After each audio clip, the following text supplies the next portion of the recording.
বাংলাদেশকে অনূর্ধ্ব-19 এশিয়া কাপে টেনে নিয়ে যাচ্ছেন ফিফা।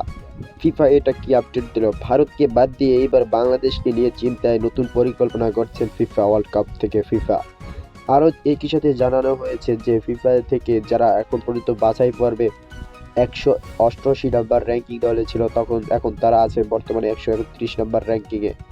এবং অনূর্ধ্ব-19 এশিয়া কাপে বাংলাদেশকে যদি নিজেদের পারফরমেন্স ভালোভাবে তুলে ধরতে পারেন তাহলে আশঙ্কা থাকছে 2030 বিশ্বকাপে মাঠ মাতাবেন বাংলাদেশের হামজা চৌধুরীরা এবং বাংলাদেশকে নিয়ে নতুনভাবে পরিকল্পনা করছেন ফিফা, কারণ বাংলাদেশের বর্তমান পারফরমেন্স এবং তাদের র্যাঙ্কিং একের পর এক ধাপ এগিয়ে আসতেছেন ফিফা ওয়ার্ল্ড কাপ 2030-এর দিকে। এবং আরও তাদের সুযোগ করে দেওয়া হয়েছে বাংলাদেশকে যে এখন পর্যন্ত এই যে অনূর্ধ্ব-19 এশিয়া কাপে যদি তারা ফাইনালটি খেলতে পারে তাহলে কিন্তু তারা দেখতে পারবে তাদের যে আগেরদের পুরানো ঝলক, যারা 2030 বিশ্বকাপের মঞ্চ মাতাবেন বাংলাদেশ ফিফা ওয়ার্ল্ড কাপ 2030 বিশ্বকাপ মাতিয়ে আসবেন, তাদেরকে তারা বাছাই করে রাখবেন। এবং এই অনূর্ধ্ব-19 ওয়ার্ল্ড কাপ চ্যাম্পিয়ন না হতে পারলেও তাদের পারফরমেন্স ভালো থাকতে হবে। তাদের যে প্রথমেই কোয়ার্টার ফাইনালের আগে যে 3টি ম্যাচ আছে তাদেরকে সেই 3টি ম্যাচেই তাদেরকে জিততে হবে এবং তাদের পারফরমেন্সে তাদের কোয়ার্টার ফাইনাল পর্যন্ত টিকে থাকতে হবে। এবং একই সাথে তারা যদি সেমিফাইনাল এবং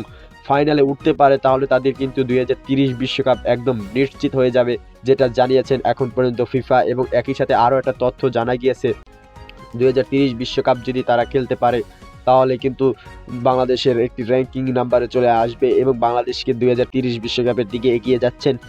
তো আজকের এই আপডেটটা ছিল যে ফিফা থেকে যা জানানো হয়েছে বাংলাদেশকে নিয়ে। ইতিমধ্যে ফেসবুকে নানান রকমের ট্রোল এবং পোস্ট চলছে যে কি হবে, 2030 বিশ্বকাপ কি বাংলাদেশ খেলতে পারবে এবং অনূর্ধ্ব-19 এশিয়া কাপ কি বাংলাদেশ জিততে পারবে। যদি জিততে পারে বা সেমিফাইনাল পর্যন্ত খেলতে পারে তাহলে কিন্তু তাদের 2030 বিশ্বকাপ একদম নিশ্চিত হয়ে যাবে।